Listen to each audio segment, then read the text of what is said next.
दिसतंय ना व्यवस्थित माताजी? लाईट बंद कर ना तो मागचा. काहीच झालं.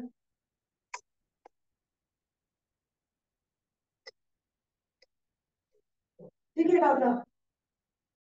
ओम अज्ञानतिमिरान्धस्य ज्ञानाञ्जना शलाकया चक्षुरुन्मिलितं येन तस्मै श्रीगुरवे नमः.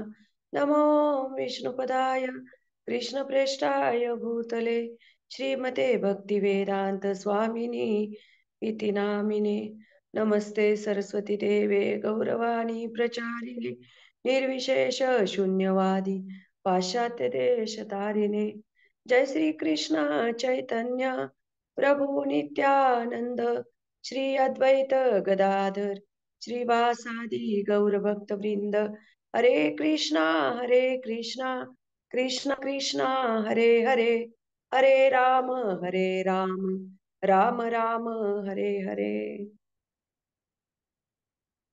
हरे कृष्णा. सर्वांना दंडवत प्रणाम. आजच्या आपल्या गीतामृत मालेमध्ये सर्वांचा विषयावर चर्चा करणार आहोत की असं आपण म्हणतो ना की आता हा मॅरेथॉन महिना आहे पुस्तक वितरणाचा. तर आपल्याला वाटत असेल की सगळ्यांना अरे त्या दिवशीच एक लेक्चर झालं, दररोज पण माताजी वेगवेगळ्या काही ना काही सांगत आहेत की जसं शाळेतला विद्यार्थी असतो आणि त्याची जर एक्झाम आली शाळेतल्या मुलाची तर आपल्याला त्याला काय करावं लागतं, त्याला आठवण करून द्यावी लागते. असं नाही की तो अभ्यास करत नाही, परंतु सारखं थोडंसं इकडे इकडे हे झालं की अरे अभ्यास करायचा आहे, वेळ झाली, उरक पटकन, खूप वेळ झाला आता टाइमपास केला. म्हणजे असं एक सारखं सारखं आपल्याला काय करावं लागतं, एक त्याला रिमाइंडर कसा म्हणतो तसं तसं आपल्याला पण एक महिना हे पुस्तक वितरण करायचं आहे. आणि त्याच्यासाठी आपल्याला पण काय लागणार आहे, एक पुश लागणार आहे की वारंवार मध्ये मध्ये गाडी आपली जरी थोडी ढेपाळल्यासारखी वाटली की काहीतरी, आता जसं त्या दिवशी बलदेव प्रभूजींचं ऐकलं, सगळ्यांमध्ये उत्साह जागृत झाला. काल एवढ्या उत्साहामध्ये आपण गीता जयंती साजरी केली आणि खूप उत्साहाने सर्व भक्त पुस्तक वितरण करत आहेत. तर त्याचा कालचा पण तो एक असा उत्साह जागृत झाला. म्हणजे काय असतं की एक 8-10 दिवस झाले, 4-8 दिवस झाले की आपल्याला एक पुश लागतो. तर त्याच्यासाठी हे खरं तर आजचं लेक्चर आहे आणि ते सगळ्यांसाठीच आहे. माझ्यासाठी आहे, तुम्हा सर्वांसाठी, सगळ्यांसाठीच आहे. त्याच्यातून सगळ्यांनाच एक प्रयत्न करूया आपण एकमेकांचा उत्साह वाढवण्याचा. तर आता हे पुस्तक वितरण करणे आणि प्रचार करायचा, म्हणजे एक पुस्तक वितरण करणे आणि प्रचार करणे. पुस्तक वितरण जेव्हा करतो तो एक प्रचारच असतो. म्हणून भक्ती सिद्धांत सरस्वती ठाकूर म्हणायचे ना, ते बृहत मृदंग. आपल्या जसं काही माताजी पुस्तक वितरणाला येतात, त्या ग्रुपचं नाव आहे बृहत मृदंग. जसा मृदंग वाजवला की त्या मृदंगाचा आवाज कसा आसपास सगळीकडे पसरतो, पसरतो म्हणजे जातो तो आवाज. तसं भक्ती सिद्धांत सरस्वती ठाकूर म्हणायचे की हे पुस्तक वितरण म्हणजे बृहद मृदंग आहे. म्हणजे त्याचा आवाज कसा सगळीकडे जातो की ते मृदंग वाजतोय काहीतरी, म्हणजे त्याचा प्रचार. तसं पुस्तक वितरण हे म्हणजे एक प्रकारचे बृहद मृदंग आहे. तर हे पुस्तक वितरण करणे, प्रचार करणे हे का केलं पाहिजे, कशासाठी केलं पाहिजे, तर त्याचे 3 कारण मी आपण थोडक्यात काही गोष्टींची चर्चा करणार आहोत. आणि त्याच्यामधून काय लाभ आपल्याला प्राप्त होतात, काही आपल्याला 3 कारण का करायचं आणि दुसरं गोष्ट म्हणजे आपल्याला त्याच्यातून काय प्राप्त होतं. तर जसं का करायचं, तर बऱ्याच वेळा आपण काही जे भजन कीर्तन जे काही करतो, आपला हिंदू धर्म हा, हिंदू म्हणण्यापेक्षा एक सनातन धर्म म्हणतात. हिंदू हा धर्म म्हणण्यापेक्षा सनातन म्हणजे शाश्वत, शास्त्रांमध्ये वर्णन आहे सनातन धर्म. तर हा सनातन धर्म जो आहे त्याचं वर्णन आहे या हिंदू धर्माचं समजण्यासाठी आपण एक शब्द वापरू शकतो की भजन कीर्तन करणे. आणि भजन करून काय करायचं की आपल्या हिंदू धर्माचं, सनातन धर्माचा एक हे आहे, स्वभाव आहे की शांती धर्म म्हणून तो ओळखला जातो. शांततेमध्ये भजन कीर्तन हरिनाम घेणे. श्रील प्रभुपादांनी एक आपल्याला त्याच्यातून एक नवीन पैलू दिला, म्हणजे जसं एका जागेवर शांततेत बसून हरिनाम करायचं, असा ह्या धर्माचा अर्थ आहे हिंदू धर्माचा. परंतु श्रील प्रभुपादांनी आपल्याला खूप सुंदर एक पैलू दिला, तो म्हणजे धर्म प्रचार करणे. आणि तो धर्म प्रचार करणे म्हणजे काय की भगवद्गीतेचा हा प्रचार करणे. म्हणजे आपण आता मला काहीतरी वाटतंय की हा मला भक्तीचं पालन केलं पाहिजे, मला हरिनाम घ्यायचंय, मला शास्त्र अध्ययन करायचंय. हे झालं शांततेमध्ये आपण आपलं करू. परंतु प्रचाराचा एक नवीन दृष्टिकोन आपल्याला कोणी दिलेला आहे? श्रील प्रभुपादांनी दिलेला आहे. आणि श्रील प्रभुपादांनी ते दिलेलं असल्यामुळे आज आपण प्रचार करतोय बाहेर. नाहीतर कदाचित आपण पण इतर लोकांसारखं घरात बसून आपलं आपण केलं असतं. तर ही प्रभुपादांची आपल्यावरची खूप मोठी कृपा आहे. आणि त्याच्यामध्ये आपण बघू शकतो की प्रभुपादांनी सगळ्यात मोठं एक हे दिलेलं आहे आपल्याला. म्हणजे काय म्हणू शकतो आपण, मोठं अनमोल अशी भेट दिलेली आहे. जसं एखादी आजारपण जर काढायचं असेल, एखादा आजार, रोग जर काढायचा असेल आणि तो आजार काय आहे, जोपर्यंत आपल्याला निदान होत नाही, तोपर्यंत कुठलाही डॉक्टर त्याच्यावर काय करू शकत नाही, उपचार करू शकत नाही. आणि अज्ञानामध्ये जर एखादी गोष्ट केली, समजा अज्ञानामध्ये काही गोष्टी केल्या एखाद्या व्यक्तीने, तर त्याच्यातून काय होतं हो? आता एखाद्याला आजार माहिती नाही काय झालाय, त्या व्यक्तीला खूप त्रास होतोय आणि जी व्यक्ती त्याला काहीतरी मार्गदर्शन करते, त्या व्यक्तीलाच माहित नाही काय करायचं. त्यांनी आपलं अज्ञानात त्याला काहीतरी सांगायचं, आपलं दिलं सांगून. त्याच्यातून काय होईल? त्याच्यातून उलट तो आजार अजून वाढेल आणि तो प्रश्न काय होईल, ती समस्या काय होईल, अजून वाढेल. म्हणून आपण बघू शकतो की अज्ञानामध्ये कुठलीही गोष्ट केली, त्या व्यक्तीची भले प्रामाणिक भावना असेल, पण त्याला त्याचं ज्ञान नाहीये. तर त्या अज्ञानातून काय होईल, की ती समस्या अजून वाढेल. म्हणून बघतो की जसं आता एखादा नळ आहे, आपल्या घरामध्ये लाईट आहे, काही बिघडलं, तर आपण म्हणतो का की नाही नको आता, कशाला बोलवायचं त्या लाईटवाल्याला, मीच करते की. त्याला काय होतंय बघू, मी करून बघते. असं आपण म्हणतो का? कारण आपल्याला माहित आहे नळ जर कुठला बंद पडला, तो कॉक काढायचा म्हटलं, तर ते काय असेल ते नळाचं काही कुठलं लिकेज असेल, ते आपल्याला जमतं का? त्या व्यक्तीला जसं कॉम्प्युटर आहे आपल्या घरामधला, कॉम्प्युटर आहे तो बिघडला, तर आपण काय करतो, की ते दुरुस्त करणाऱ्याला बोलवतो ना, कारण त्याला त्यातलं ज्ञान आहे. एखादी समजा उदाहरणार्थ आपण सगळ्या स्त्रिया, महिला आहोत, तर आपल्याला हे समजू शकतो, की एखाद्याला कुकिंग येत नाहीये आणि त्या व्यक्तीने जर किचनमध्ये प्रवेश केला आणि त्यांनी काही करण्याचा प्रयत्न केला, तर त्या किचनची काय अवस्था होईल, याची आपण कल्पना करू शकतो. अगदी तसंच याच्यामध्ये पण आपण बघू शकतो, की म्हणजे समस्या जोपर्यंत समजत नाही, म्हणजे त्याच्यात जोपर्यंत अज्ञान असतं, तोपर्यंत जर त्याच्यामध्ये काय प्रयत्न केला करण्याचा, तर ती मूळ समस्या उलट काय होते, अधिक वाढते. उलट त्याच्यातून उकल तर काही होत नाही, परंतु वाढते. म्हणून आपण बघू शकतो, की या जगामध्ये पण आपण काय करतोय, एक आनंद शोधतोय सगळ्या गोष्टींचा. म्हणजे इंद्रिय तृप्ती आणि इंद्रिय तृप्ती आणि सुख शांती याच्यामध्ये फरक आहे. आपल्याला काय करायचंय, आपण अज्ञानात ह्या सगळ्या गोष्टींचा शोध घेतोय, की मला आनंद पाहिजे, मला इंद्रिय तृप्ती पाहिजे, मला सुख शांती पाहिजे. पण काय करत आहोत आपण? एका अज्ञानात शोधत आहोत आणि जोपर्यंत आपण त्या अज्ञानात आहोत, तोपर्यंत आपल्याला त्या गोष्टींची प्राप्ती होणार नाही. जसा अर्जुन कन्फ्यूज होता. अर्जुनाचा प्रॉब्लेम सॉल्व्ह कधी झाला? जेव्हा भगवंतांना तो शरण गेला. तसं आपल्याला सुद्धा जेव्हा एखाद्याचं अज्ञान दूर करायचं असेल ह्या भौतिक जगतातलं, तेव्हा आपल्याला प्रचार केला पाहिजे. आणि जेव्हा प्रचार करू, तेव्हा ही खूप मोठं आजारपण जो रोग आहे, तो आपल्या हृदयातला दूर होणार आहे. आणि श्रील प्रभुपादांचे हे पुस्तक म्हणजे एक मोठी भेट आहेत, की ते अज्ञानातून त्या व्यक्तीला बाहेर काढतात आणि ज्या सुखाचा आपण शोध घेत आहोत, ज्या आनंदाचा शोध घेत आहोत, अशा आनंदाच्या आणि सुखाच्या शोधामध्ये आपण शोधत बघत आहोत. परंतु काय आहे, आपण अज्ञानात शोधत आहोत आणि त्यामुळे अजून आपल्या समस्या काय होत आहेत, वाढत आहेत. तर ही प्रभुपादांची कृपा आहे, की आपल्याला त्या अज्ञानातून बाहेर काढतात. दुसरी गोष्ट म्हणजे वैदिक संस्कृतीचं सगळ्यात महत्वाचं. वैदिक संस्कृती जी आहे आपली, आपलं जे वैदिक धर्म आहे, जो संस्कृती आहे, त्याला वाचवणे. आता ह्या प्रश्नाचं उत्तर, ज्या प्रश्नाचं उत्तर आपल्याला माहीतच नाही. ऍक्च्युली ना, संस्कृती काय, वैदिक धर्म काय, आपलं इतकं दुर्भाग्य आहे. आता पुस्तक वितरण करताना बऱ्याच माताजींना, बरेच भक्तांना हे अनुभव येत असेल. आता तर काही अनुभव लेटेस्ट मधला एक आलेला अनुभव सांगते, की त्या व्यक्तींना सांगितलं आम्ही, की तुम्ही भगवद्गीता घ्या. तर ते म्हटले, "काय करायचंय भगवद्गीता ठेवून अहो? कोणाला वेळ आहे वाचायला?" म्हणजे भगवद्गीता हा आपला धर्मग्रंथ आहे, हेच लोकांना समजत नाहीये. एक सर्वसाधारण पुस्तक कसं आपण घरामध्ये नेतो, तसं सर्व साधारण पुस्तकासार लोक त्या आपल्या ग्रंथाकडे बघतात. हे आपलं दुर्दैव आहे. म्हणून हे दृष्टिकोन जो आहे, आपली वैदिक संस्कृती आपण कशी वाचवू शकतो, याचं मार्गदर्शन आपल्याला श्रील प्रभुपादांची पुस्तकं करतात.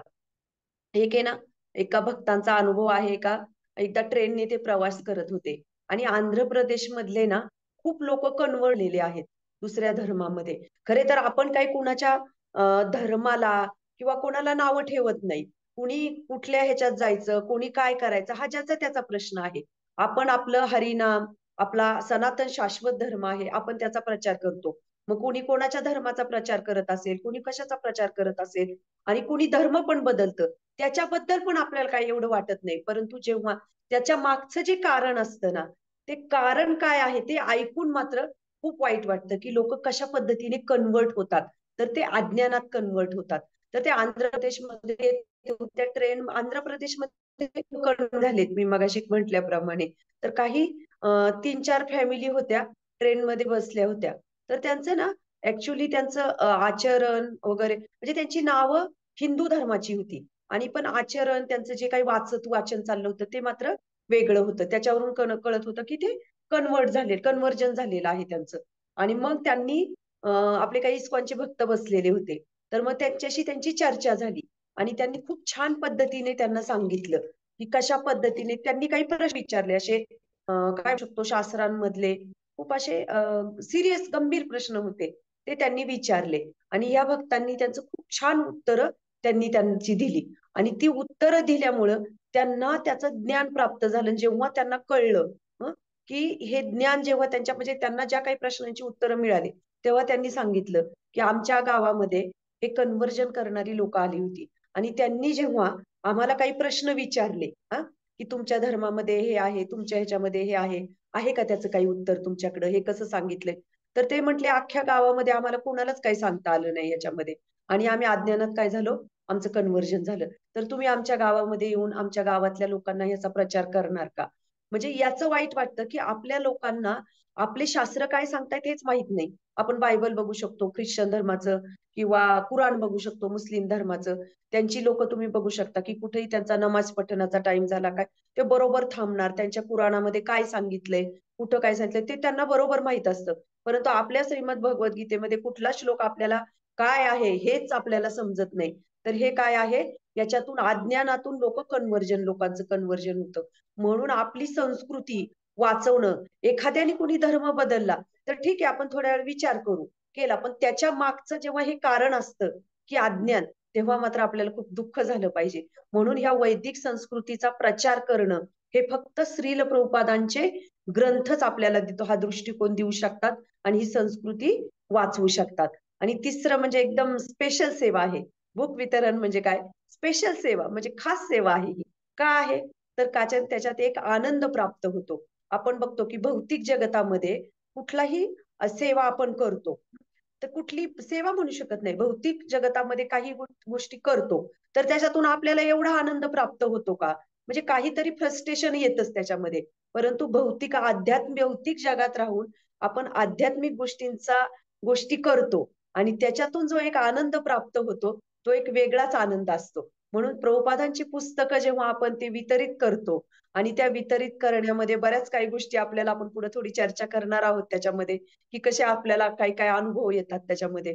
तर तरीही त्याच्यामध्ये तो एक दिव्य आनंद प्राप्त होतो आणि तो ह्या भौतिक जगतामध्ये राहून म्हणजे असं भौतिक जगतामध्ये राहून आपण आध्यात्मिक जगताचा आनंद घेऊ शकतो त्या आनंदाचा. आणि सगळ्यात महत्त्वाचं ही सेवा आध्यात्मिक जगतामध्ये नाहीये. ही सेवा फक्त आपण ह्या भौतिक जगामध्येच करू शकतो. आध्यात्मिक जगतामध्ये जाऊन आपण काय करणार आहोत? म्हणून ही सेवा खास आपल्याला फक्त इथेच मिळणार आहे. एकदा श्रील प्रभुपादांचे एक शिष्य होते आणि जेव्हा प्रभुपादांच्या शिष्यांना दीक्षा दिल्या जायच्या, त्यात आपण बघतो की दीक्षा झाल्यानंतर त्याच्या मागे नाव असतं. नाव आध्यात्मिक नाव असतं, पण त्याच्या मागे दास-दासी हे नाव असतं. म्हणजे जे काही नाव असेल ते आपण भगवंतांचे सेवक आहोत, या अर्थाने. तर त्यांचं नाव आहे ना, त्यांनी असंच अमुक-अमुक दास, तमुक-तमुक दास असं सगळ्यांना नाव दिले आणि त्यांचे एक शिष्य असतात. त्या शिष्यांचं नाव असतं भवानंद आणि जेव्हा भवानंद दास आणि त्यांना खूप आनंद होतो. भवानंद दास हे केल्यानंतर. म्हणजे त्यांनी त्याचा अर्थ त्यांना असा अर्थ वाटतो, भवानंद असतं, तर ते भावानंद असं त्यांना वाटतं. त्यांना असं वाटतं, की भावानंद म्हणजे काय? की एकदम आनंद म्हणजे माझा भाव एकदम आध्यात्मिक जगतामधला आहे आणि भावानंद म्हणजे मी आध्यात्मिक जगतामध्ये आहे आणि त्या अर्थाने भावानंद म्हणजे मी तो आनंद असा आनंद मला प्राप्त होतोय. आणि मग एक दिवस मात्र त्यांना थोडंसं असं कळ की माझं नाव भावानंद नाही, भवानंद आहे. मग ते प्रभुपादांकडे जातात आणि प्रभुपादांना म्हणतात की तुम्ही तर म्हणालात की भावानंद म्हणजे आध्यात्मिक जगतात, आणि हे भौतिक जगतातलं नाव मला कसं काय तुम्ही दिलंय भवानंद? ह्या भौतिक जगतामध्ये कसं काय आनंद प्राप्त होऊ शकतो? मग ते सांगतात की तो भवानंद नाहीये, तो भावानंद आहे. आणि तो भावानंद ह्या आध्यात्मिक जगतामध्ये तुम्ही आध्यात्मिक सेवा, पुस्तक वितरणाची सेवा असेल तर ती प्राप्त करून तुम्ही हा भावानंद या भौतिक जगामध्ये घेऊ शकतात. म्हणून तुझं नाव हे भवानंद आहे. भवानंद म्हणजे असं नाही की काय जगामध्ये मिळायची, असा त्याचा आनंद म्हणजे असा त्याचा अर्थ नाहीये. म्हणून प्रचार करणे ही एक प्रकारचा भवानंद आहे. या भौतिक जगतामध्ये आध्यात्मिक स्वभावाचा, आध्यात्मिक गोष्टीचा आनंद आपण घेऊ शकतो. अजून एक स्टोरी सांगते की एकदा अटलांटामध्ये एक 14 वर्षाचा मुलगा होता. आता मला त्याचं नाव एवढं लक्षात नाहीये. तर तो ना 14 वर्षापासून म्हणजे त्याला ना एका ड्रग्सचं व्यसन लागलेलं होतं. आणि ते व्यसन पण कसं होतं ना, म्हणजे सगळ्यात आता शब्द मला सांगू शकत नाही मी. ते सगळ्यात म्हणजे काय एकदम तसे असं नॉर्मल नव्हतं. आपण की दारू पण वेगवेगळे प्रकार असतात. तर त्याच्यामधली एखादी कमी चढती, थोडी जास्त चढती, एखादी देशी दारू असती. तसं ते ड्रग्ज मधलं हायेस्ट होतं काही. आणि त्यामुळं काय झालं, त्याचं आयुष्य म्हणजे 14 वर्षापासून त्याला ते व्यसन लागलं आणि तो पूर्ण व्यसनी झाला. आणि 21 वर्षापर्यंत त्यांनी सगळे ते व्यसनांमध्ये चोरी करणे, लूटमार करणे, ह्या सगळ्या गोष्टी ते व्यसनाधीन होऊन गेला. आणि मग नंतर त्याला 21 वर्षाचा असताना जेलमध्ये टाकलं. आणि तिथे काही भक्त त्या जेलमध्ये आपले इस्कॉनचे डिव्होटीज काही तिथं हे करायला आले होते, प्रचार करायला आले होते. आणि त्यांनी तिथं त्या जेलरच्या वतीने तिथे परवानगी मिळाली. त्यांना काही पुस्तकं दिली प्रभुपादांची. मग साहजिकच त्यांनी ते पुस्तक जेलमध्ये वाचलं. वाचल्यानं त्याच्यामध्ये इतका बदल होत गेला, इतका बदल झाला, तर त्यांनी ना त्या जेलमध्येच एक सुंदर अल्टर बनवलं. आणि हरिनाम घ्यायला लागला, पुस्तकांचं हे करायला लागला, वाचन अध्ययन करायला लागला आणि खूप छान भक्त तो बनला. आणि विशेष म्हणजे जेव्हा तो भक्त बनला, तेव्हा त्यांनी काय केलं, ते इस्कॉनचे जे डिव्होटीज तिथे आले होते तिथल्या मंदिरातले, त्यांना लेटर लिहिलं. तर खूप असं मला ते खूप वाक्य असं हृदयाला स्पर्श करून गेलं ते. त्यांनी काय लिहिलं होतं, की माझं जीवन इतकं बदललंय, की मी बाहेर राहत होतो. तेव्हा बाहेर राहून मी एक कैदी होतो.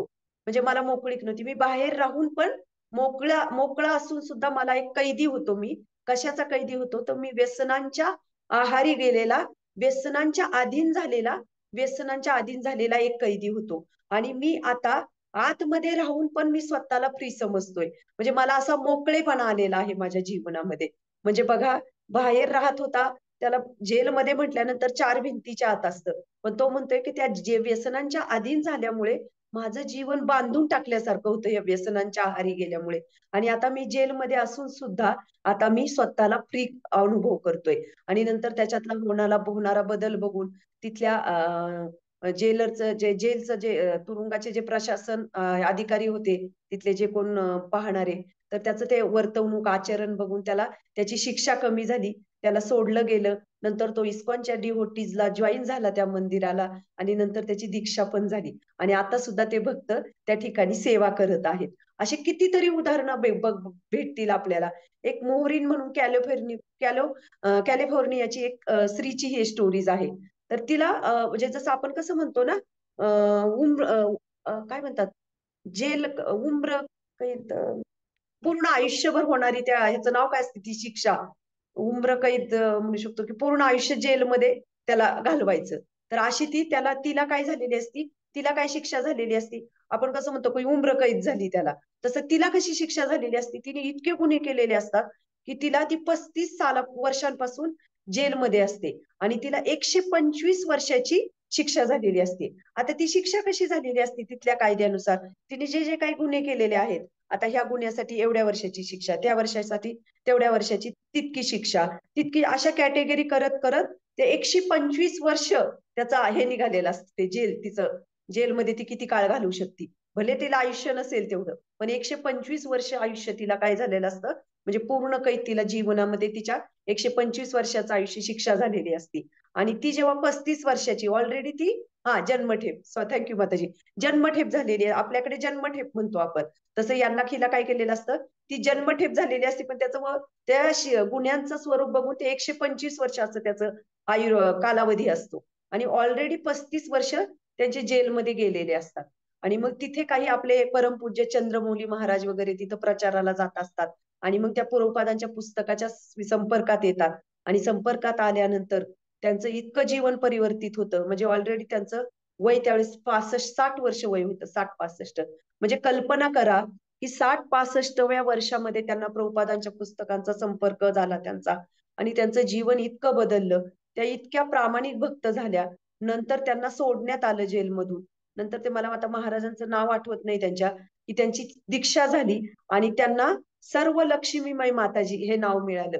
आणि त्या अजूनही आपल्या मंदिरामध्ये आहेत आणि त्या खूप छान सेवा करतायत आता. म्हणजे अशी कितीतरी उदाहरणं आपण बघू शकतो, की असे कितीतरी जणांचं असे अगणित आपल्याला सगळ्यांनाच माहित आहे, की कितीतरी उदाहरणं आहेत. पाश्चात्य देशामध्ये श्रील प्रभुपाद नेहमी म्हणायचे, की पाश्चात्य देशातली लोक भगवंतांपासून दूर आहेत आणि आपण खूप जवळ आहोत भगवंतांच्या भारतीय.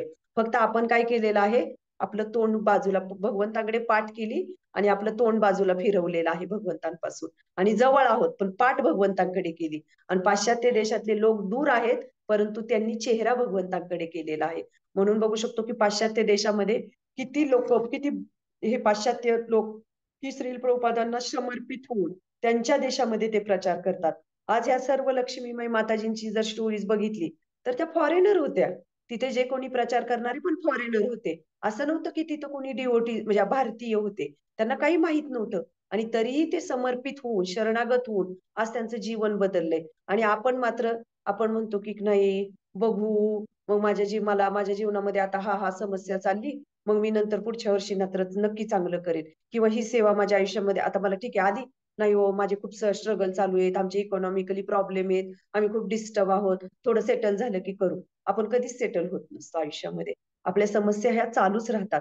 परंतु त्याच्यातून पण आपण ही समर्पितपणाची भावना आपण दाखवली पाहिजे, की वर्षभरातली एक काही महिना आहे, काही वेळ आहे जो आपल्याला पुस्तक वितरणाला द्यायचा आहे. म्हणून त्याला तो जो आनंद आहे, ती स्पेशल सेवा का म्हटली जाते, कारण ती आध्यात्मिक जगतामध्ये करायला भेटत नाही ही सेवा.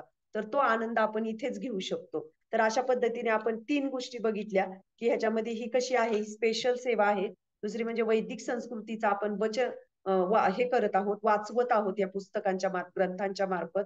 आणि दुसरं म्हणजे पहिला पॉइंट आपण बघितला होता, की अज्ञानामध्ये जर काही गोष्टी केल्या तर त्याचं काय होतं, काहीतरी अजून समस्या वाढते. जसा आता आपण बघतो की पहिल्या गाड्या नव्हत्या प्रवास करायला, आता भरपूर गाड्या आलेल्या आहेत, 4 व्हीलर, पण याच्यातून समस्या काय वाढली, भरपूर प्रदूषण वाढले, भरपूर ऍक्सिडेंट होतात ज्याच्यावर आपलं कुठलंही कंट्रोल नाही. म्हणजे अज्ञानात आपण प्रगती केली, त्याचे परिणाम काय होतील याचं बघितलं नाही. तसं हे श्रील प्रभुपादांचे ग्रंथ हे आपल्याला अज्ञानातून बाहेर काढतात.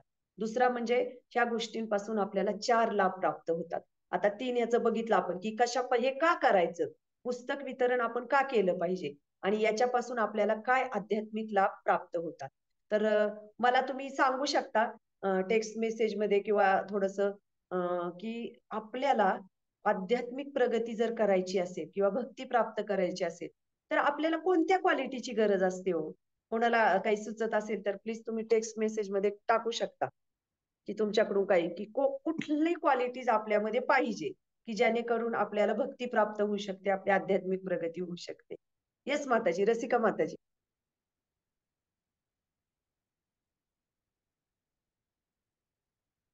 कोणाला काही सुचतंय जे आपण आपल्या गुरु महाराजांकडून नेहमी ऐकत असतो.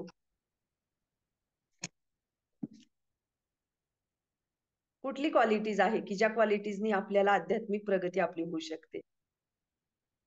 थँक्यू माताजी, थँक्यू. तर ती जी आहे ती महाराज आपल्याला नेहमी सांगतात की नम्रता. नम्रता अशी क्वालिटीज आहे की त्या क्वालिटीजनी आपली आध्यात्मिक प्रगती होऊ शकते. आणि ही जी नम्रता ही कुठून येते, अशीच येते का? आता जसं काय ते झाडाला फळ लागले आणि ते फळ लागल्यासारखी नम्रता आपल्यामध्ये येते का? तर तशी येत नाही ती नम्रता. तर ती नम्रता आपल्याला प्रचार कार्यातून प्राप्त होते. जसं पुस्तक वितरणाला आपण जातो, तर किती आपल्याला अनुभव येतात ना. असे भन्नाट अनुभव येतात कितीतरी भक्तांना. त्याच्यामध्ये काही काही ठिकाणी आपल्याला अपमान पण प्राप्त होतो. हं. काय केलं जातं, तिरस्कार केला जातो कधी-कधी. म्हणजे आपल्याकडे कधी-कधी आपण एखादे 10 पुस्तकं घेऊन जातो आणि जेव्हा ते पुस्तकं घेऊन जातो, तेव्हा आपल्याकडे कोणी बघत पण नाही. ती असे 10 50 लोकं समजा 10 लोकं उदाहरणासाठी 10 लोकं असतात. 10 लोकांपुढे आपण घेऊन जातो बघा. कुणी आपल्याकडे असं बघतं, पुढे करून निघून जातं, कुणी असं झिडकारल्यासारखं करतं. आपण मागे पळतो त्यांच्या. म्हणजे हे काय होतं, आपला अपमान होतो त्या ठिकाणी आणि आपला अपमान जेव्हा होतो, तेव्हा तो आपण काय करतो, आपण तो जो अपमान आहे, तो आपण काय करतो, सहन करतो. तो सहन करतो. का सहन करतो? का तर आहे ना, आपल्याला माहीत असतं ना, जसं आता उदाहरणार्थ, तसा तो तर अपमान सहन करतोच. पण जेव्हा एखादी व्यक्ती पुस्तक घेते आणि हातात बघते आणि बराच वेळ त्या पुस्तकाकडे बघत असते आणि आपण मनोमन म्हणत असतो, "भगवंता जाऊ द्या, माझं हे पुस्तक जाऊ देत. माझं पुस्तक जाऊ दे, त्याला परमात्मा रूपाने बुद्धी द्या. त्याला त्याला त्याला सांगा, की हे पुस्तक घ्यायला. म्हणजे आपण काय करतो, की असं किती हे करत असतो, की ते पुस्तक घेण्यासाठी आणि अशा पद्धतीने ते बघतो, बघतो आणि ते आपल्याकडे देऊन जातो. आणि कुणी-कुणी अपमानास्पद बोलतं, की काय म्हणजे असं आपल्याला हे सगळे अनुभव आहेत सगळ्यांनाच तुम्हाला. त्याच्यात आपल्याला जायचं नाही. पण फक्त हे काय अनुभव आपल्याला जे येतात, जे अपमान येतात, ते तरी आपण ते सहन करतो. का सहन करतो आपण ते? कारण आपण ते सहन करतो. आपण विचार करतो, की "अरे, मला हे भगवंतांसाठी करायचंय. प्रभुपादांच्या पुस्तकांसाठी करायचंय." ही भावना जी असती, ती भावना आपल्याला नम्र बनवते आणि ती भावना जितकी आपल्यामध्ये ती भावना रुजते, ती फक्त पुस्तक वितरण करतानाच येऊ शकते. कारण त्याच्यामध्ये तेवढे अनुभव आपण घेत असतो. एक ना ते एक दीक्षित भक्त आहेत. तुम्ही राधिकापती प्रभू म्हणून. ते ॲक्चुअली ना ते तेलुगूमधले हे आहेत फिल्मचे म्हणजे चित्रपटामध्ये काम करणारे आहेत आणि त्यांची दीक्षा पण झालेली आहे. आपल्या कॉन्ग्रिगेशनमध्ये आहेत राधा गोपीनाथच्या. तर ते आहेत ना, त्यांचे ना खूप मोठा बिझनेस आहे त्यांचा स्वतःचा आणि तरी हे पुस्तक वितरणामध्ये ते काय करायचे, ह्या बुक स्टॉल लावायचे आणि असं आपण कसं आता आपण बघतो, की चौकात जातो, शहरामध्ये जातो आणि ते अशा पद्धतीने पुस्तक वितरण करायचे आणि एकदा त्यांनी असाच बुक स्टॉल लावला होता. आता साहजिकच आहे, ती एवढी मोठी पर्सनॅलिटी आहे आणि त्याच्यामध्ये कसं असतं ना, जेव्हा तुम्ही पुस्तक हे करता, तर एक प्रकारे आपण भीक मागतोय. तसं बघितलं तर ह्या भौतिक जगतातून आपण जर दृष्टिकोनातून बघितलं, तर एखाद्याला वाटतं, "काय हे सेल्समन आहेत का? यांना काहीतरी कमिशन ह्याच्यातून मिळत असेल." असं पण बघतात आपल्या दृष्टीने. म्हणजे एक प्रकारे आपण त्यांच्या पुढं-पुढं हे करतो आणि तसं ते पण बुक डिस्ट्रिब्युशन करत होते. त्याच्यानंतर खूप लोकांचे त्यांना फोन आले, की "तुम्हाला काही प्रॉब्लेम आहे का? तुमच्या बिझनेसमध्ये काही प्रॉब्लेम झालाय का? की तुम्हाला काही अडचण आली का पैशाची? आम्ही काही मदत करू का? तुम्ही अशी पुस्तकं विकताय." म्हणजे सांगण्याचा उद्देश काय, की हे जे आहे, ही जी सेवा आहे, ही काय आहे आपल्याला नम्र बनवते आणि दुसरी गोष्ट म्हणजे आपल्याला ते अपमान पचवतो आपण आणि भगवंत हे आपले काय असतात, आपले सेंटर असतात. म्हणून हे जे अनुभव जे मिळतात, ते काय असतात, ते आपल्याला सहनशील पण बनवतात. एक अजून एक भक्तांची एक खूप छान स्टोरीज आहे. ते बॉम्बेमध्ये नरिमन पॉइंटला हे करत होते, बुक डिस्ट्रिब्युशन करत होते आणि तरुण होते ती. तरुण असल्यामुळं काय झालं, की तिथले एक जण जेंटलमॅन व्यक्ती होती. त्यांना असं वाटलं, की आणि हे काय म्हणे एवढी तरुण मुलं आहेत हे, प्रचार करतायत म्हणजे पुस्तकं विकतायत. यांना त्यांनी त्यांना बोलावलं, की म्हटले, "तुम्ही पुस्तकं का विकताय? तुम्ही तर एकदम म्हणजे एज्युकेटेड दिसतायत" वगैरे. मग त्यांनी सांगितलं त्यांना. त्यांना खूप छान वाटलं. त्यांनी त्यांना बोलावलं. त्यांना सरबत, लिंबू सरबत त्यांचा आदर तिथे केलं छान त्यांनी तिथे. त्यांना खूप छान अनुभव वाटला तो. आणि 1च तास होता बरं का. 1 तासात हे 2 अनुभव मिळाले. आणि दुसऱ्या एका ठिकाणी गेले, तर तो वॉचमन आहे ना, त्याच्या मागे ते तिथं जिथं गेले होते वॉचमन, म्हणजे तिथं वॉचमन असेल, ते म्हणे आम्हाला त्यांनी ती काठी घेतली आणि त्या काठीने मारण्यासाठी त्यांच्या मागे पळाला. ते अक्षरशः ते म्हणाले, "आमच्या बॅगा घेऊन आम्ही पळत सुटलो तिथून त्या वॉचमनपासून सुटका करण्यासाठी." 1 तासात हे 2 अनुभव आले. म्हणजे याच्यातून आपण काय बघू शकतो, की हे जे अनुभव आपल्याला मिळतात, हे प्रॅक्टिकल अनुभव आहेत. नम्रता म्हणजे प्रॅक्टिकल अनुभव म्हणजे जेव्हा आपण अशा बटनातून जातो, तेव्हा आपण खऱ्या अर्थाने नम्र बनतो. नम्रता म्हणजे काय, की आपल्याकडे खूप मोठी कन्सेप्ट चुकीची कन्सेप्ट आहे. असं आपण पद्धतीने बघतो, की कोणी एकदम असं हरे कृष्णा, दंडवत प्रणाम, किती छान तुम्ही असं जे आहे ना आपलं, आपल्याला वाटतं खऱ्या अर्थाने ती नम्रता. पण नम्रता ही जर आपल्याला त्याचं प्रॅक्टिकल उदाहरण जर बघायचं असेल किंवा जगायची असेल ती नम्रता, तर ती आपल्याला पुस्तक वितरण करताना त्याच्यामध्ये त्याचा अनुभव येऊ शकतो. म्हणून नम्रता ही फक्त अशी बोलायचं आणि खूप गोड-गोड बोलायचं सगळ्यांशी, खूप छान-छान राहायचं, आणि ही ही नम्रता नव्हे, तर ती नम्र भावनेने ती सेवा करायची. आणि त्या सेवा करताना ज्या काही गोष्टी अशा अनुभव येतात, त्याला पचवतो, तेव्हा तो प्रॅक्टिकल अनुभव होतो. जसं ज्ञान आणि विज्ञान, तसं हे विज्ञान आहे. आपल्याला नम्रता आपण दाखवू शकतो, आपण ती प्रेझेंट करू शकतो, परंतु ती नम्रता आपण जगू शकत नाही.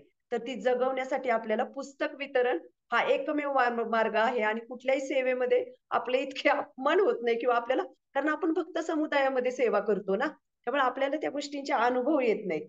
म्हणून जे असं गोड-गोड बोलणं, खूप हे राहणं, म्हणजे त्याला खऱ्या अर्थाने ती नम्रता नसते. तर एक आहे ना, एक भक्त सांगत होते, की एक त्यांच्या मंदिरामधले एक भक्त आहेत. ते बोलणं ना त्यांचं नेहमी असं रफ बोलणं. एकदम असं कधी हसणार नाही, काही नाही. एकदम हां, हरे कृष्णा असं बोलणार, हे कर. पण सेवा मात्र इतकी मन लावून करणार. आणि त्यांचे वडील वारले.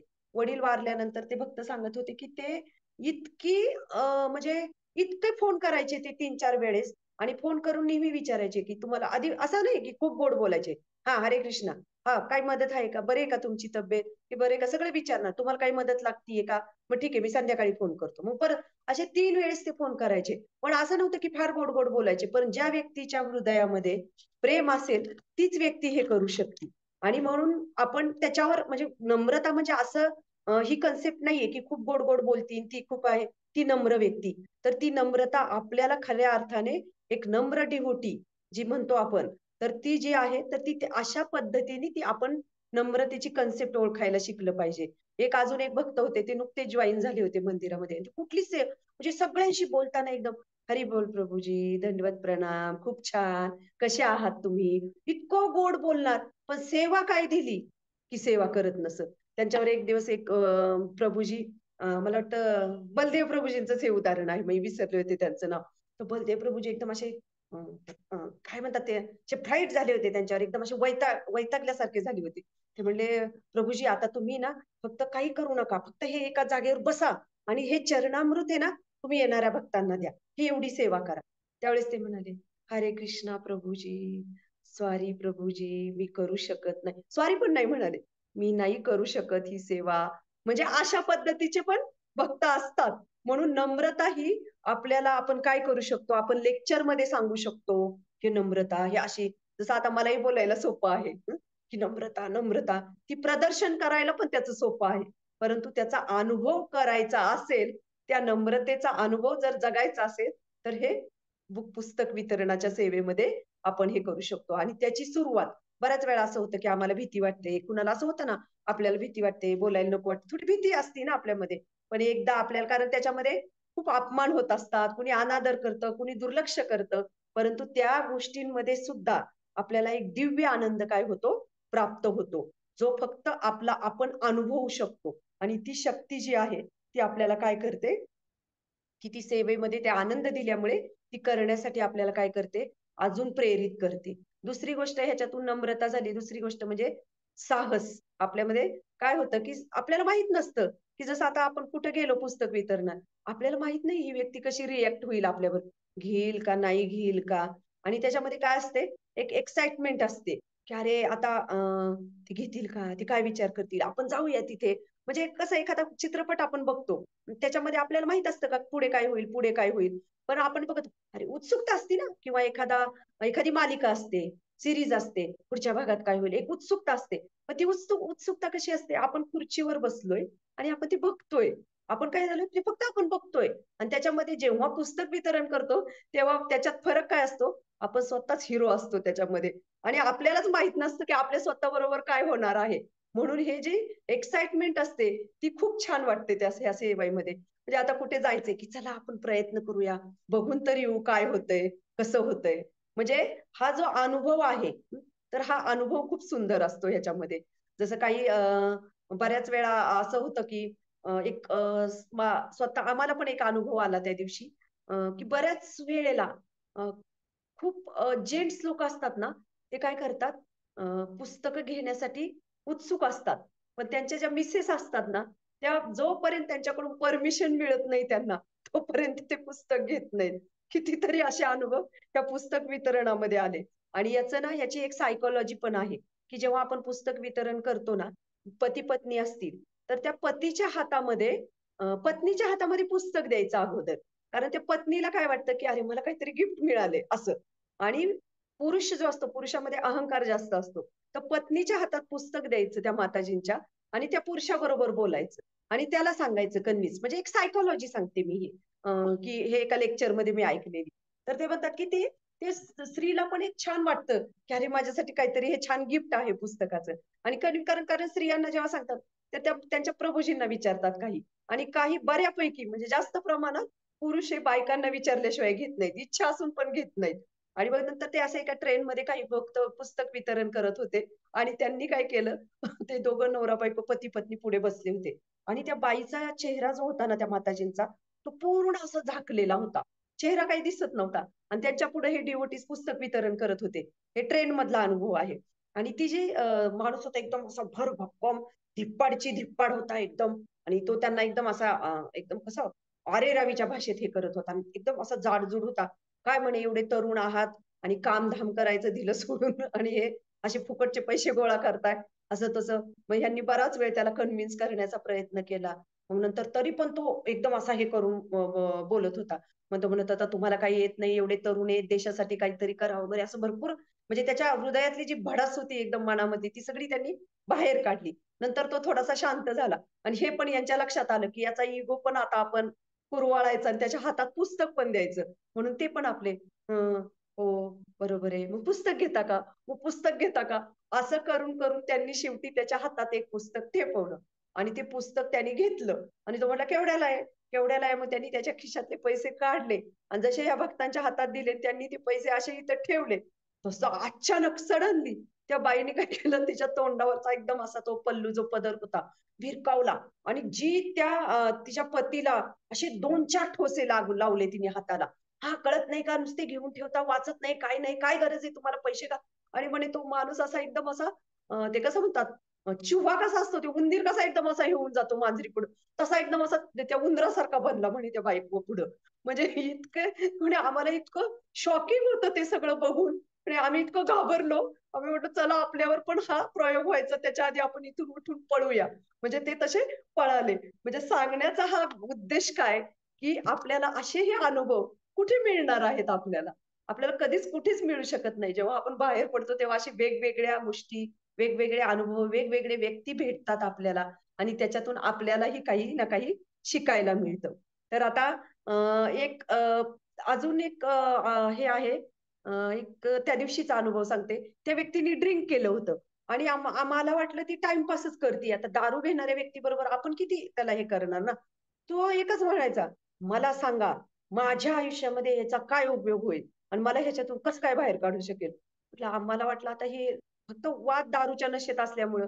मग आम्ही म्हटलं, की "तुम्ही हे पुस्तक वाचा, तुमचा नंबर द्या आमच्याकडे, आम्ही तुम्हाला कॉन्टॅक्ट करू नक्की." मग त्यांनी ते इतकं आनंद "एक नाही मी 10 पुस्तकं घेईन, पण मला ह्याची मदत काय होईल ते सांगा." म्हणजे लोकं उत्सुक पण आहेत. असं नाही, की आज हे बघतो आपण ते 14 वर्षाच्या मुलाचं जे उदाहरण बघितलं. आज तो मुलगा इनिशिएटेड डिव्होटीज आहे. म्हणजे विचार करा मैत्रिणींनो, की एखादं पुस्तक, एखादी ओळ एखाद्याचं काय करू शकते? एखाद्याचं आयुष्य बदलू शकते. आणि एक जे आहे, की एक बँक मॅनेजर होता. तो व्यक्ती म्हणजे अगोदर माहीत नव्हतं एका भक्तांच्या मागे-मागे तो फिरत होता. तो पण असा एकदम उंच धिप्पाड होता. आणि तो काय करत होता, जिथं ते जातील तिथे जायचा आणि त्यांच्याकडे असा बघायचा. तर ते असं 3-4 ठिकाणी नंतर ते जरा घाबरले आणि एका प्लॅटफॉर्मवर दोन्ही बाजूनी प्लॅटफॉर्म होता त्याला. म्हणून तो तिकडं उतरला म्हणून ते एका बाजूने पटकन गपचूप इकडे उतरले. आणि ते म्हटले, "मी असं बसलो होतो शांतपणे." म्हणजे मला असं बघा ना, आपल्या मागे कोणी असं पाळत ठेवून हे करत असेल, आपल्याला भीती वाटेल ना. तसे ते घाबरलेले होते आणि ते असे बसले होते. ते म्हणले, "मी असे डोळे मिटले, शांतपणे बसलो आणि जसे मी डोळे उघडले, असं बघितलं, तसं तो माझ्या शेजारी." ते म्हणे, "मी एकदम असं शॉक झालो, की आता याला काय करायचंय?" मग तो म्हटला, की "तुम्ही घाबरू नका, पण मी तुमच्या मागे का फिरतोय?" तो म्हणतो, की माझ्याकडे मी बँक मॅनेजर आहे आणि माझ्याकडे सगळी प्रॉपर्टी म्हणजे सगळं काही आहे माझ्याकडे. पण मला आनंद कशात मिळत नाही आणि तुमच्या चेहऱ्यावरचा जो आनंद आहे, तुम्ही ज्या तळमळीने, ज्या आनंदाने त्या गोष्टी सांगत आहात, तर ते मला इतकं म्हणजे इतकं मला छान वाटलं आणि मला स्वतः विचार करतोय, की तुमच्याकडून हा आनंद कसा येतोय आणि तुम्ही कसं काय इतक्या आनंदामध्ये पण हे करू शकता, हे मला तुमच्याकडून जाणून घ्यायचं आहे. मग तुम्ही विचार करा, असे अनुभव आपल्याला कुठे मिळणार आहेत, की ज्या अनुभवातून आपण सुद्धा काही ना काही शिकतो. तिसरी गोष्ट म्हणजे सगळ्यात महत्त्वाचं म्हणजे आपल्याला मिळतं तर साक्षात्कार. म्हणजे मगाशी मी जसं म्हटलं, की ज्ञान इथे मिळतं, पण त्या ज्ञानाचं विज्ञान, त्याचा अनुभव जे काय आहे, ज्ञान आपल्याला महत्वपूर्ण नाही, परंतु विज्ञान आपल्याला ते जे साक्षात्कार मिळतात, ते आपल्याला ह्या सेवेमध्ये मिळतात. ह्या भौतिक जगतामध्ये आपण नेहमी ऐकतो की हे भौतिक जगत दुःखी आहे, भौतिक जगत दुःखी आहे. परंतु ते आपल्याला दिसतं का? आपल्याला वाटतं का दुःखी आहे? आपण मजेत राहतो ना, आपण करतोच की प्रयत्न सगळ्या गोष्टींच्या भौतिक जगात आनंदी राहण्याचा, त्या गोष्टी प्राप्त करण्याचा. परंतु त्याचा प्रत्यक्ष अनुभव, त्याची जर अनुभूती आपल्याला मिळत असेल, तर ती ह्या सेवामध्ये मिळते. त्याची अनुभूती की खरोखर बाहेरच्या जगामध्ये खूप लोक दुःखी आहेत आणि त्या लोकांपर्यंत आपल्याला पोहोचायचं आहे. पोलीस स्टेशनला काही भक्त प्रचार करत होते पुस्तक वितरणाचा आणि पोलीस स्टेशनला ते सांगतात की आमचे खूप पुस्तकं जायचे, पण तिथे त्या दिवशी काहीच जात नव्हतं. एक मुलगा आला, छोटासा 12 वर्षाचा मुलगा होता. तो म्हटला, द्या इकडं, मी घेऊन जातो ते पुस्तकं. आणि तो पुस्तकं घेऊन गेला आणि त्यांनी अक्षरशः 15 ते 20 मिनिटात 55 भगवद्गीता वितरित केल्या आणि मोकळी पिशवी घेऊन तो त्यांच्याकडे आला आणि तो इतका खुश होता. तर त्यांनी त्याला महाप्रसाद दिला, एवढी सेवाच्या. ते म्हटले, तुझं नाव काय आहे? तर त्यांनी नाव सांगितलं. तो म्हटला, त्याचं नाव काहीतरी असलम होतं. तर तो म्हटला, मी मुस्लिम आहे. तर मग त्यांनी त्याला विचारलं की तुला कसं काय, तू मुस्लिम आहे तरी? मग तो म्हटला, मला कृष्ण खूप आवडतात, मला खूप आवडतात कृष्ण आणि मला आवडतं हे करायला. म्हणजे प्रभुपाद जे म्हणतात, प्रभुपादांचं जे ग्रंथांमध्ये आपण वर्णन बघतो, प्रभुपादांचं वाक्य की श्रीकृष्ण असे आहेत की ते प्रत्येक जीवाला आकर्षित करतात.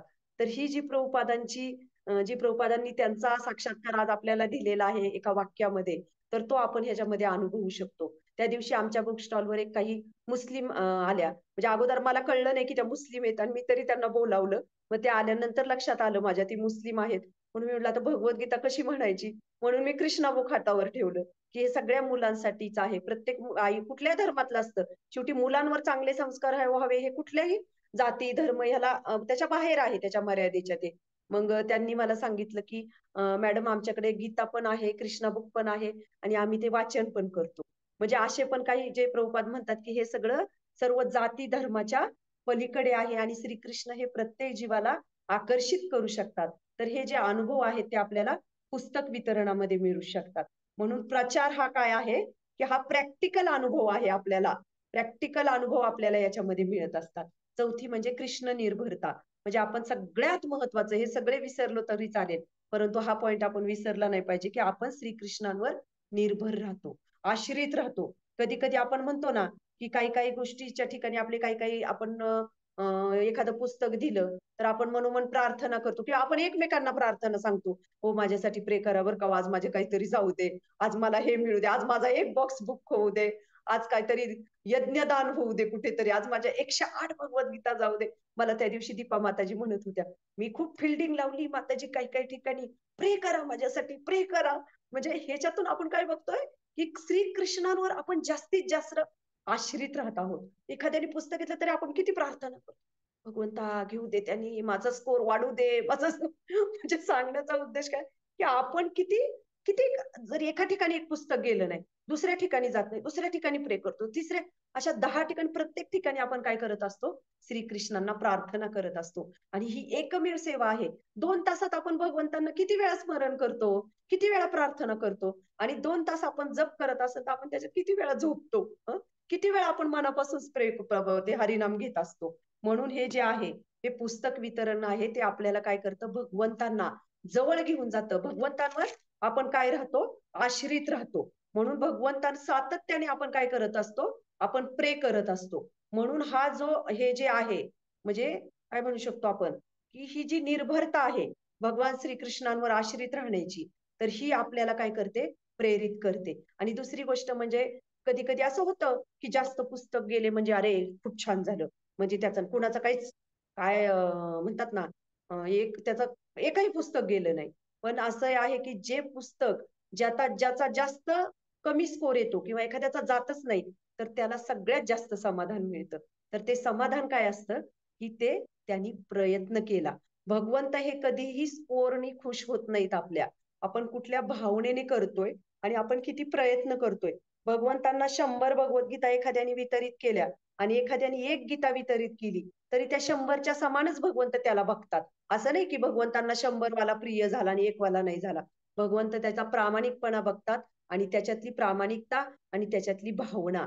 म्हणून त्या भक्ताला असं वाटलं पाहिजे की अरे मी प्रयत्न केले. भगवंतांना प्रयत्न दाखवायचेत आपले, आपला स्कोर नाही दाखवायचा. अरे मी प्रयत्न केले आणि ते प्रयत्न भगवंत बघतायत. आणि त्या प्रयत्नाने आपण खुश झालं पाहिजे, की अरे मी आज काहीच स्कोर नाही झाला. पण मी आज किती प्रयत्न केले, आज मी किती कष्ट केले त्याच्या मागे. तर हे भगवंत बघतात. म्हणून आपण स्कोर म्हणजे आपल्यासाठी स्पर्धात्मक मूड नाही पाहिजे, की आज माझ्या 10 गेल्या, अरे आज यांच्या तेवढ्या गेल्या, माझं एकच गेलं. म्हणजे ज्यांचं एक गेलं किंवा ज्यांचं काहीच गेलं नाही, त्यांनी किती प्रयत्न केले हे आपल्याला माहित आहे का? त्यांनी जर आपल्यापेक्षा प्रयत्न जास्त केले असतील, तर भगवंत त्या 100 नाही 1000 भगवद्गीता वितरित केल्यात, त्याच्यापेक्षा पण तो व्यक्ती त्याला प्रिय होईल. तो व्यक्ती भगवंतांना प्रिय होईल. म्हणूनही आपण बघू शकतो, की हे जे समाधान आहे, जे भगवंतांवर निर्भरता आहे, तीही आपल्याला पुस्तक वितरणाच्या सेवेमधून येते. म्हणून कृष्ण भावनेमध्ये भक्तीच्या बाहेरच्या जगामध्ये रँक असतो. त्याच्यावर आपलं भौतिक जगतामध्ये असतं. परंतु भक्ती आणि बाहेरच्या जगामध्ये हे अंतर आहे. कृष्ण भावनेमध्ये नंबराला काही महत्व नाहीये. तर कृष्ण भावनेमध्ये कृष्ण भावना म्हणजे चेतना आपली त्याने फरक पडतो. म्हणून आपल्याला आपण सातत्याने ह्या सेवेमध्ये काय करतो? आनंदी होत असतो आणि जरी काही नाही केलं तर मी माझे प्रयत्न केले, त्याने मी भगवंतांना आनंदी करेल, संतुष्ट करेल. त्याने आपण अजून उत्साहाने हे केलं पाहिजे आणि सातत्याने आपण काय केले पाहिजेत? प्रार्थना केल्या पाहिजेत. आणि दुसरी गोष्ट म्हणजे ही काय आहे? एक स्पेशल सेवा आहे. स्पेशल सेवा काय आहे ही? की आता कोणी ना कोणी म्हणजे आता ही सेवा अशी आहे की ह्याची कुठं ऍडव्हर्टायझिंग आपण करत नाही कुठलीही. आणि ही जी आहे जेव्हा आपण बाहेर जाऊन डायरेक्ट आपण जातो आणि ती डायरेक्ट जाऊन त्याचा अनुभव घेतो, ते अपमान पचवतो. जसं प्रभुपाद किती ठिकाणी आता आपण कोट केलेले बघितलेले आहेत, की प्रभुपाद म्हणतात की जो ही सेवा करेल तो डायरेक्ट भगवत धामात स्थान प्राप्त करेल. भरपूर प्रभुपादांचे हे कोट आहेत. म्हणून आपण ह्याच्या बघतो की ही ही काय आहे की ती अशी स्पेशल सेवा आहे. तर मी आता शॉर्टकट मध्ये 5 मिनिटात संपवते महत्वाचं. आणि दुसरी गोष्ट म्हणजे हे काय आहे? एक टीम वर्क आहे, की हे चैतन्य महाप्रभूंचं टीम वर्क आहे. आणि ती सेवा जरी आता कधी-कधी असं होतं, टीम वर्क आहे म्हणजे टीम चैतन्य महाप्रभूंचं, श्रील प्रभुपादांचं हे टीम वर्क आहे. आणि त्याच्यामध्ये महाप्रभूंनी आपल्याला एक छोटासा रोल दिलेला आहे. आणि त्या छोट्याशा रोलमध्ये आपल्याला काय करतायत? भगवंत वापरून घेत आहेत. म्हणजे याचा अर्थ नाही की आपल्यामध्ये तो अहंकार नाही आला पाहिजे, की अरे आज मी एवढ्या 100 गीता गेल्या, आज माझ्या एवढ्या गेल्या, माझ्या तेवढ्या गेल्या. नाही. त्याच्यामध्ये पण जसं बलदेव प्रभूजी त्या दिवशी सांगत होते, की कोणी ना कोणी तिथे काही ना काही केलेलं असतं. कोणी ना कोणी 10 वेळा धक्का मारून गेलेलं असतं. ती व्यक्ती आपल्यापाशी येते आणि तेव्हा ती एखादं पुस्तक घेते. म्हणून आपल्याला कधी अहंकार नाही झाला पाहिजे ह्या गोष्टीचा, की अरे माझा नंबर, मी पुढं, माझं किती वितरण झालेलं आहे. प्रभुपादांनी आपल्याला दिलेलं आहे हे गिफ्ट, भेट अनमोल. आणि चैतन्य महाप्रभू आपल्याला प्लॅन केलेला आहे त्यांनी ऑलरेडी. आणि त्याच्यामध्ये आपल्याला कुठेतरी माध्यम बनवलेलं आहे. त्यामुळे ह्याचा अहंकार आपल्याला झाला नाही पाहिजे. जसं एखादा दरवाजा जर बंद असेल, तर एखाद्या दरवाजाला बंद असेल आणि त्याला 10 जणांनी ठोक, ठोक ठोकलं, पण तो उघडलाच नाही. आणि अचानक एखादी व्यक्ती जाते आणि त्याला सहज टच करते आणि पटकन तो दरवाजा पडतो. म्हणजे असं होतं का मग त्या व्यक्तीने तो दरवाजा पाडला? त्याच्या आधी 10 लोक त्याला धक्के मारून गेलेले आहेत. तर ते आपल्याला दिसलेले नाहीयेत. म्हणून जसं एखादं झाड असेल, त्या झाडाला खूप घाव घातले, परंतु त्या फांदी तुटलीच नाही. आणि त्या घाव घालून घालून ते वीक झालेलं आहे. आणि एखादा कावळा आला आणि ते कावळा त्या फांदीवर बसला आणि ती फांदी तुटली. मग आपण म्हणू का कावळ्यामुळे तुटली? कावळ्यामध्ये ती शक्ती आहे का? तसं आपण सुद्धा जेव्हा आपण पुस्तक वितरण करतो, तेव्हा आपल्याला फक्त निमित्त बनवलेलं असतं. त्यामुळे आपण त्याचा अहंकार केला नाही पाहिजे. अहंकार नाही केला पाहिजे. कारण जेव्हा आपण कोणाला तरी ते पुस्तक आपल्याकडून घेतं, तेव्हा कुणीतरी 10 लोक त्याला बोलून ते ठकठक करून गेलेले असतात. तेव्हा तो आपल्याकडून घेतो आणि आपल्याला वाटतं, "अरे, माझं श्रेय आहे." आणि कुणीतरी एखादी व्यक्ती आपल्याला नाकारते, ती कुठेतरी घेते. म्हणजे त्यालाही कुणीतरी टकटक केला असेल, मग त्यांनी त्या तिसऱ्या व्यक्तीकडे घेतले असेल. तेव्हा आपण नेहमी त्या नम्र भावनेने विचार केला पाहिजे, की हे पुस्तक वितरण, हे बुक गेलं माझं, पण कुणीतरी भक्तांचं योगदान आहे.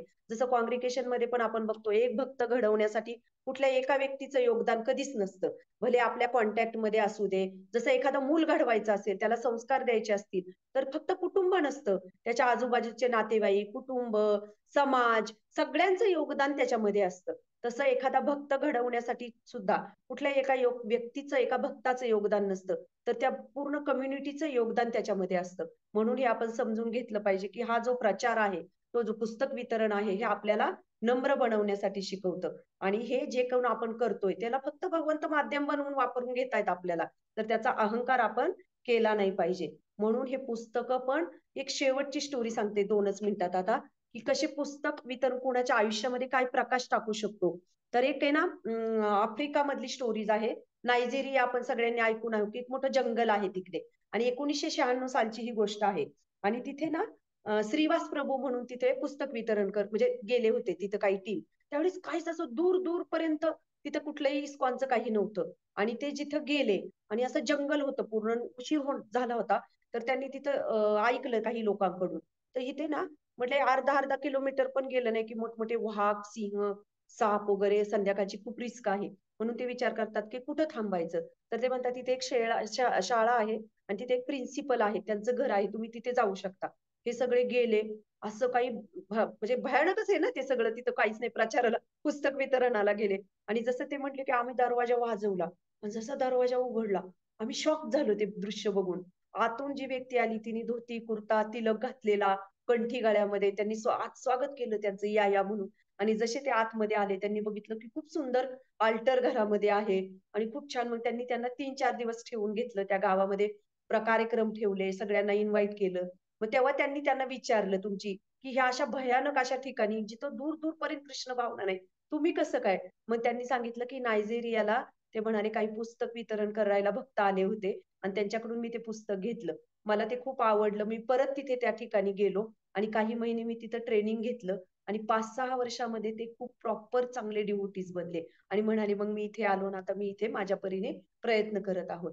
तर याच्यातून सांगण्याचा उद्देश काय, की प्रभुपाद कोणाच्या जीवनामध्ये प्रभुपादांची पुस्तकं काय साक्षात्कार करतील, काय त्याला कृपा देतील, हे आपण सांगू शकत नाही. तर सगळ्यांना विनंती आहे, की आपण जर प्रत्येक जण हे टीम वर्क आहे, सगळ्यांनी एकत्र मी आज सकाळीच आपल्या ग्रुपवर राधानाथ महाराज ग्रुपवर एक शॉर्ट व्हिडिओज टाकला होता. मला खूप आवडला होता, की त्याच्यामध्ये हे आपलं फॅमिली श्यामानंद प्रभूजींचं आहे. नक्की तुम्ही हे करा, ऐका, की कसं आपण एक टीम वर्क आहे. आपलं फॅमिली बुक डिस्ट्रिब्युशन आहे हे आणि हे आपल्या सगळ्यांनी कुठली स्पर्धा करायची, पण कशी हेल्दी स्पर्धा. असं नाही, की कॉम्पिटिशन स्पर्धात्मक मूडमध्ये नाही, तर ती हेल्दी स्पर्धा आणि त्याच्यातून आपण सगळ्यांनी प्रयत्न केला पाहिजे. तर सगळ्यांना विनंती आहे, तुम्ही ह्या सगळ्या पुस्तक वितरणामध्ये जे कोणी सहभागी झाले नसतील, तर तेही सहभागी व्हा आणि एक दिव्य सेवेचा जो काय म्हणतात, तो अनुभव तुम्ही घेऊ शकता. थँक हरे कृष्णा. मी थोडा वेळ जास्त घेतला. उशीर झाला त्यातून थोडासा त्यामुळे अजून थोडं उशिरा संपलं. तर कोण आहे आपल्यातलं जॉईन? आनंदगोपी माताजी किंवा अजून कोण आहे? तर प्लीज तुम्ही थोडंसं सांगू शकता ह्याच्यावर आणि दीपा माताजी आहेत आपल्या. अजून कोणाला बोलायचं असेल तर तुम्ही तुमचे अनुभव किंवा काही थोडंसं सांगू शकता. अनंगोपी माताजी आहेत का? हो आहे. हां. हां, पण सांगा, उशीर बोला झाला ना ना माताजी. ऑलरेडी. हो, उशीर नाही असू दे काही नाही 5 मिनिटं बोला. उशीर म्हणजे आपण ज्याच्यासाठी तर करतोय म्हणतात ना, ज्यासाठी करतो अट्टहास, ते मला येत नाही. आता श्री तुलसी माता जे असतात तर त्यांनी छान सांगितलं असतं ह्याच्यावर. ज्याच्यासाठी आपण अट्टहास करतोय त्याच्यासाठीच हे लेक्चर आहे. त्यामुळं थोडं लेट झालं तरी काही नाही, पण एक छान प्रेरणादायी तुम्ही काही शेअर करू शकता. हरे कृष्ण.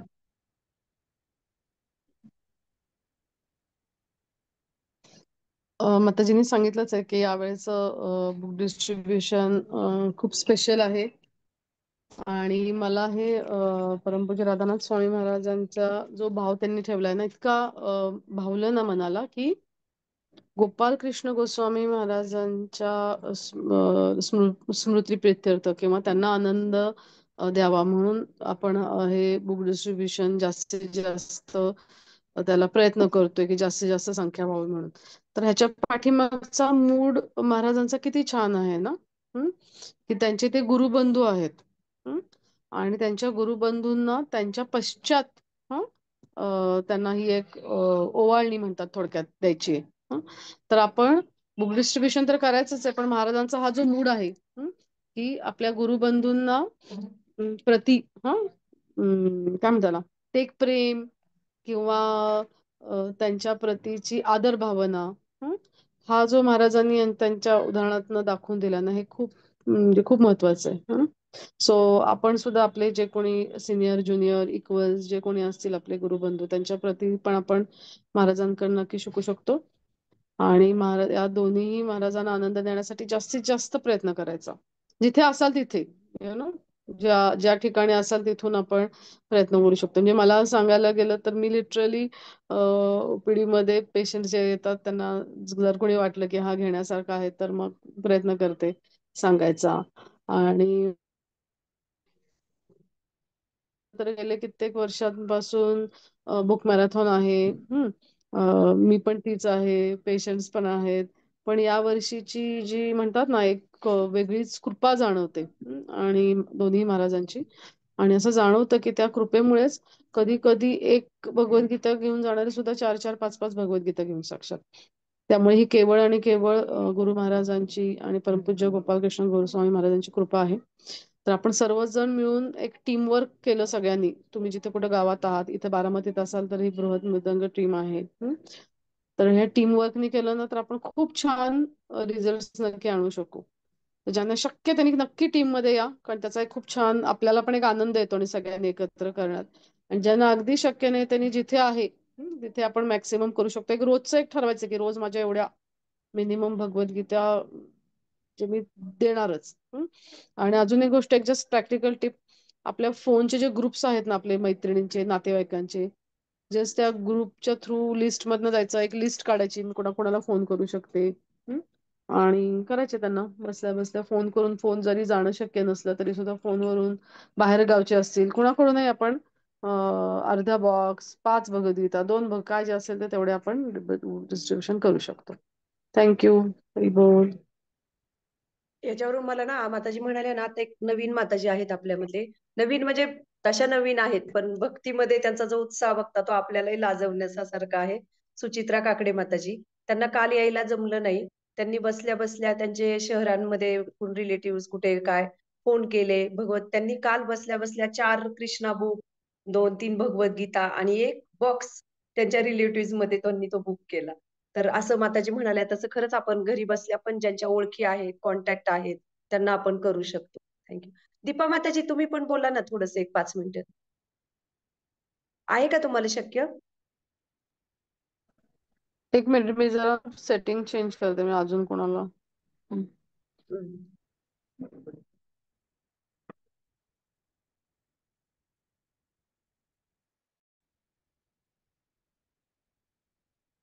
हा, हरे कृष्ण. हरी बोल. आता हा ऍक्च्युली बोल. तुम्ही इतकी छान उदाहरणं सांगितली आणि आनंद गोपी माताजींनी पण ते खूप छान शेअर केलं. त्यामुळं मी फार वेळ घेत नाही, पण खरोखर यावेळेस बुक मॅरेथॉन हे खूप स्पेशल आहे. आणि असं जाणवतंय की म्हणजे आपण फक्त उपस्थितीत किंवा आपली इच्छा आणि थोडेफार प्रयत्न करणं आवश्यक आहे. बाकी म्हणजे भगवंतांची आणि गुरूंची कृपा, श्रील प्रभुपादांची कृपाच खरं तर या सगळ्या गोष्टी साध्य करत आहे, असा म्हणजे माझा आतापर्यंतच्या बुक डिस्ट्रीब्युशनचा यावर्षीचा अनुभव आहे.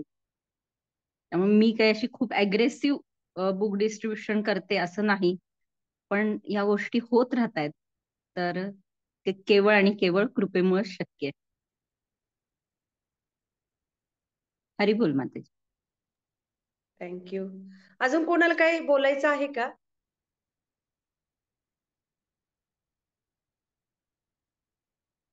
बहुतेक तरी नाही. चला माताजी, कोणी काही बोलाय, सेटिंग चेंज केलेलं आहे ना? चालेल, ठीक आहे. तुम्ही एवढा वेळ काढला, वेळात वेळ काढून जॉईन झाल्या. आज 3-3:30 ला आपलं 3:30 वाजता, किती वाजले, 2:15. तर आपला सूर्यनगरीमध्ये सीटीएन चौकात आपला स्टॉल लावलेला आहे. तर ज्या मैत्रिणी बुक डिस्ट्रीब्युशनला, बृहत मृदंगच्या ग्रुपला, तिथे येऊन तुम्ही जॉईन होऊ शकता. आणि टीम मध्ये छान सगळ्यांच्या उत्साहात एकमेकांना उत्साह देऊन आपण सेवा करू शकतो. तर आपण थांबूयात का मग? हो चालेल. चलो. चालेल चालेल, थँक्यू. हरी बोल. खूप खूप आभार हरी बोल. सर्वांचे. हरी बोल.